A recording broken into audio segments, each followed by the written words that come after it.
দিনটা শুরু হয়েছিল একবারে সহজভাবে। বাসা থেকে বেরিয়ে আমরা তিনজন রওনা হলাম। অটোয় বসে হাওয়া খাচ্ছিলাম, মুখে ছিল হালকা হাসি।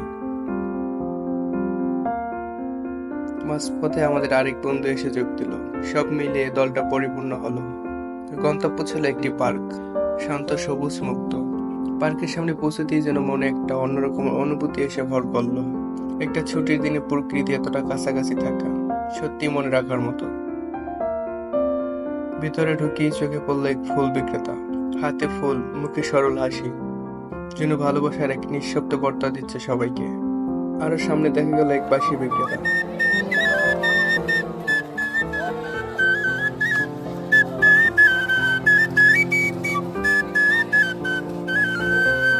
তার বাঁশির সুরে যেন বাতাসটাও থমকে গিয়েছিল এক মুহূর্তের জন্য।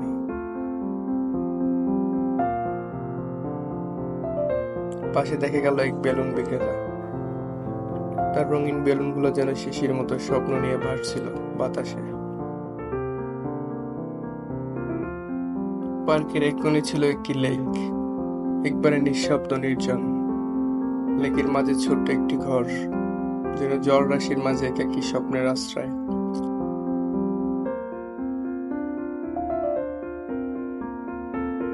লেকের পাশে ছিল একটি ছোট্ট সেতু। আমরা ধীরে ধীরে হেঁটে গেলাম তার উপরে দিয়ে। প্রকৃতির সেই নিঃশব্দ সৌন্দর্যটা যেন হৃদয় ছুঁয়ে গেল।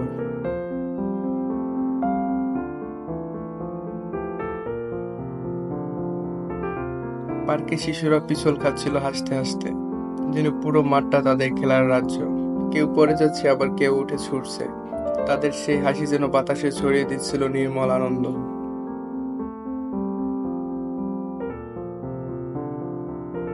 এদিকে দেখা গেল ছেলেরা রোলার শু পরে দৌড়ে বেড়াচ্ছে। মাটি স্পর্শ না নিয়েও যেন আকাশ ছুঁতে চাইছে ওরা। তার মধ্যে ছিল গতি, ছিল উল্লাস, ছিল জীবনের স্পন্দন। আরেক পাশে কেউ ছবি তুলছে, প্রকৃতির সৌন্দর্য আর ভালো লাগার মুহূর্তগুলোকে ক্যামেরার ফ্রেমে বন্দী হচ্ছে।